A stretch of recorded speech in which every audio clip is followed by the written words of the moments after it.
afternoon and thanks for joining us. I'm Judy Simpson. With all our mild weather so far this year, it looks and feels more like April, but the calendar says it's still winter. So today we're going to learn about activities and ideas to keep gardeners occupied and inspired as they look forward to another gardening season. Back with us to share some gardening tips for this time of year is Leonard Perry from UVM Extension and the Department of Plant and Soil Science. Great to see you. It's good to be back, Judy. Now, as we wait for spring, what are some of the things that gardeners can be doing now? Okay, again, it is not April. It's not the time to start tomatoes yet or plant out, but even though you may be tempted, but you can be getting ideas. You can be looking through those seed catalogs, plant catalogs, of course, the websites on those, visit some gardens online, of course, look at your tools, see if any need replacing, any fixing up. Of course, you know, with the internet now, I've been running across some new tools that I didn't know existed. You know how they suggest things, and right. So I'm getting some things that I've just got to have, you know, and try this year, some new tools. So, you know, things like that, and of course, making plans for, there are a lot of garden seminars. There's not the flower show this year, that's every other year. Right. So that will be next year, but there are a lot of garden seminars and some tours we'll talk about at the end. Well, you mentioned catalogs. What are your recommendations for planning and then ordering? Okay, some of the things, I love ordering seeds and starting them, even if I don't get them all outside, and they also save some money, you know, growing your own food, right. And your own plants, and just a fun process as well. But, you know, don't go overboard. It's so easy now to order this, order that. Right. And there's a lot you can learn just through the catalog. So there's just a lot of things to read, and if you get you get a selection of catalogs, look online at a selection of sites. Some of the more mainstream ones have a lot more information than they used to. So for one of the things, watch the hyperbole, the big words, you know, like, you know, best tasting ever. Well, if everyone's best tasting, what, you know, exactly. So, and what's good for one isn't the other. You see a bunch of numbers and letters there like VF1. Well, don't worry about that. That's not Greek. Down in the description now, they're getting a lot better about putting in just what that means. And they have keys too in there. That's disease resistance, especially important for some of the vegetables like the tomatoes there. So V is for verticillium. There's 2 strains of the fusarium disease. And so that means they're resistant to these diseases. Look at the number of days, and it's important, days from sowing or days from planting out, because sometimes they just give days and you don't really know. So that's an important point for your planning. And also the days to maturity, because right. if it's, you know, a short season and you're in a cold place, then it's, you know, you want to get those varieties that don't have a real long season. So that's important in choosing which variety, again, especially like tomatoes. So short season, 50 to 60 days versus say 80 to 100 days. It's cool summer, those may not ripen. That's what that means. So some of the description, other things like with tomatoes, determinate or indeterminate, that means indeterminate, they grow like a vine. So they may need some staking. If you want shorter and not have, maybe just put a cage around them, you want to look for determinate variety. So things like that, you can look up those definitions in the catalogs and online. Look for some of the logos. The All America selections had some of the new varieties like we talk about each spring with the flowers. There are also ones for the vegetables, GMO free, in other words, you know, genetically modified organisms involved, organic. Sometimes the seeds are organic. That's important to some people in the gardening. One definition, if you see the word hybrid, that's not the same as GMO. Hybrid is just a natural crossing, or people cross 2 parents, you know, the breeders do. GMOs where they actually take a gene from something and put it in. So 2 very different things. Hybrids are fine, no related, and also how many seeds. We talked at the beginning about not ordering too much, you know, or if you want quite a few and there are only 10 seeds, like with geranium, say, and you want 20, you may have to order 2 packets. So pay attention to that as well. Okay. If someone's getting supplies ready, starting seeds, for example, can you reuse the same pots from last year? You can, but they should be clean. So, and that's one of the things I brought along my tips today. And this is, of course, a window box, small one that I used to start lettuce in. And then another flat I used to start seeds. It's kind of dirty, and this is dirty here. So you see you've got a nice, very stiff brush. So you really want to get in there with soapy water. And then you want to disinfect these because they may get, you know, bacteria, fungi, disease organisms. Do you need something special to do that? So what you can do is soak them, and that's why I brought this along. I've got even a longer one for those flats. you know, just fill it partly full. But there's a couple of solutions you can use. A standard one is 1 part of water to 9 parts of water to 1 part of bleach. If you don't want to use bleach and smell the fumes and so forth, deal with that, or get your clothes all messed up with the bleach like I usually do. You can use a household disinfectant such as Lysol, equal parts that with water, and you want to soak those, then give them a good rinse, and that's a good project you can be doing now, so you're ready when you need those pots. You should probably do those for all your pots, I'm guessing. That's a good idea, yeah. Well, we've seen lots of ice this winter, and there's probably more to come. You have a couple of ideas for dealing with icy conditions. Yeah, it's just, you know, we talk about this at the time. We've mentioned some of these with the gift show, but, you know, each year I hear people, we've got friends that slip on the ice, really get hurt. Concussions seem to be the thing now. You don't want to have those, you know, and with all this kind of warmer weather, you know, it rains and then it freezes, a lot of ice. So something like these are yaks that are yak tracks. You put on your boots, you pull, and I've got a old pair of gardening shoes. I put these on, so when it's kind of icy, and I can go out with these, and you know, it's amazing how you can walk on ice and not slip with these. Just grip right in with your weight. So something like that, and of course salt.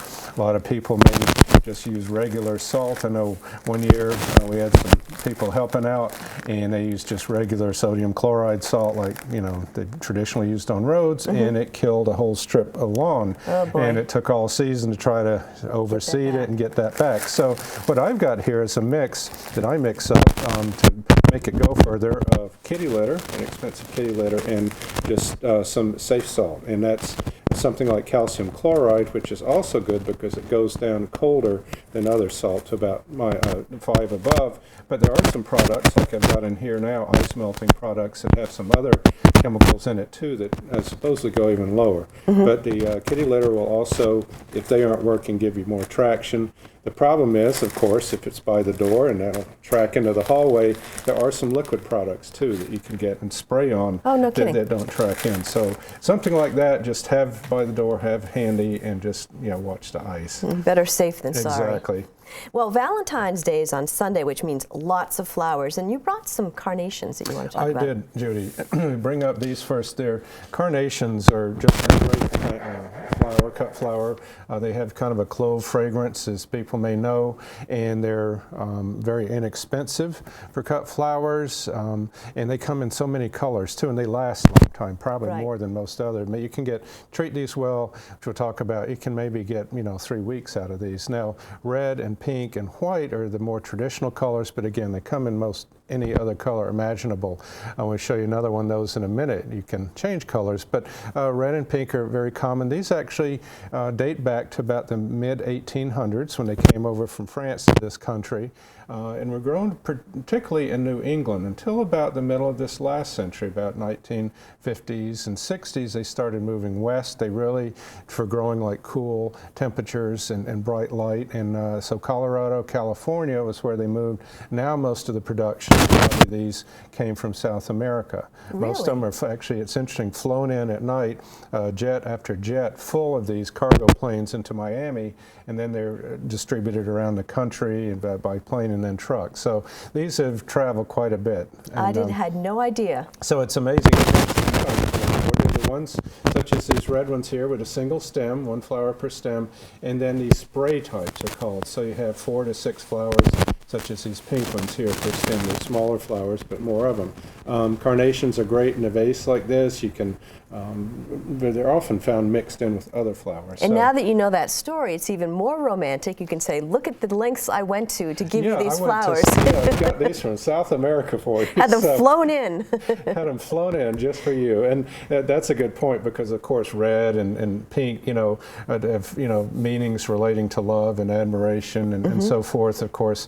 Some of the other colors, there's a whole language of flowers, and so you might want to read that before you give some exotic colors to somebody. It might be sending them the wrong message. Be a little careful about that. Exactly. So these are the main colors, and then, of course, white is probably the most traditional. And one of the fun things you can do with this, you see it has a greenish tint, and the base has basically just green food coloring. Now, I've had these in here a couple of days, and it's a great project for children because you can see how the green that comes up the stem and starts to tinge the outer, petals. This just happened since yesterday, but it gives it an overall tint. So say you want St. Patty's flowers, this is a great one for that. You can maybe do Mardi Gras. You could put some in orange and, some in more of a bluish. So you can really, or purple, you can buy, these colors too. But that's the other thing. So, these are great for any holiday too. What a good idea. And one of the things that I should mention, that you talk about the green food coloring in here, but one of the things you want to do to keep these lasting, I mentioned you can get up to 3 weeks, treating them proper. Well, proper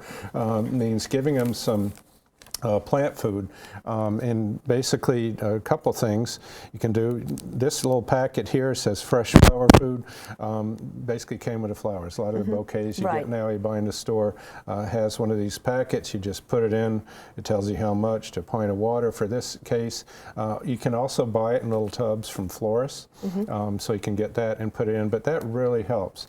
Do you have to keep trimming the base? Yeah, it's just, that's a good point. So just going to mention, about every 3 or 4 days, it's good to take them out, cut off about half an inch of the stem, preferably in water or underwater, because otherwise air might get in and plug those vessels.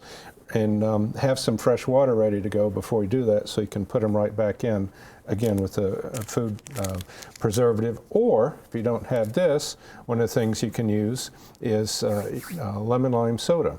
Really? Yeah, and that's adds some citric acid, which is nice, and then you can have 2 drops of bleach and 3 cups of water. So a 3-2-1. So 3 cups of water to a couple drops of bleach. That keeps the microorganisms like bacteria from growing, and then a cup of the lemon lime. So not, another kind of soda. It should be lemon lime, and that not only gives the sugar for the plants that they need for food, but also more acidic. So that really helps them as well. Interesting. Okay. What about houseplants? Okay, houseplants. I brought one today to look at. It's a peace lily. If you really want to get your tongue twisted around, spathiphyllum is the name, and it really comes from the fact that this flower is called a spathe, and inside, and actually not the flower, it's a modified leaf. You can see this old one turning green here, and inside is the actual flower part, and so that's the spathe and spadix and spathiphyllum. But these come in several different forms. This is a smaller miniature one. There's ones with leaves 3 times as long. They maybe get a couple feet high, but they have these nice white flowers that come throughout the year.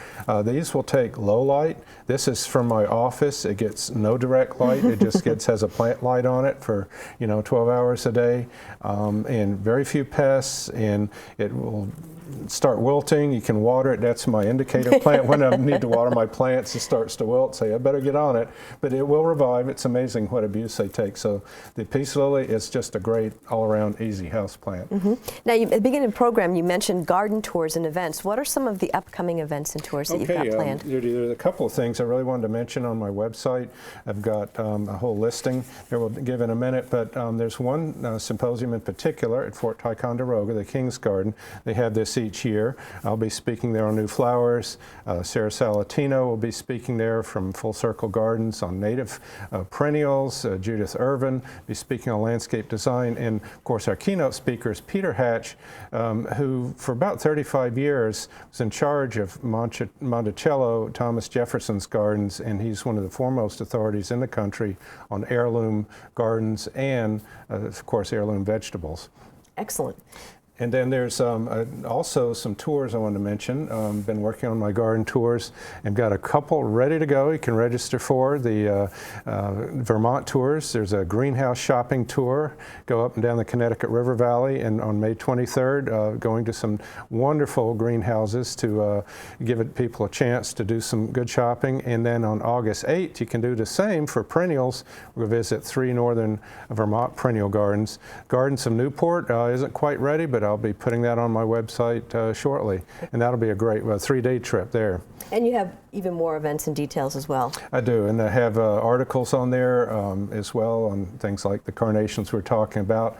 My Perry's Perennial pages, that's perrysperennials.info or .com works too.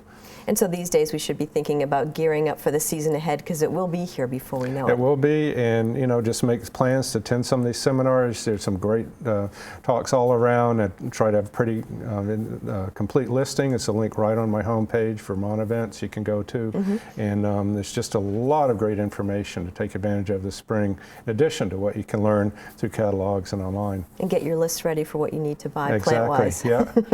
All right, well, Leonard, thanks so much for joining us today. Yeah, thank you. That's our program for today. I'm Judy Simpson. We'll see you again next time on Across the Fence.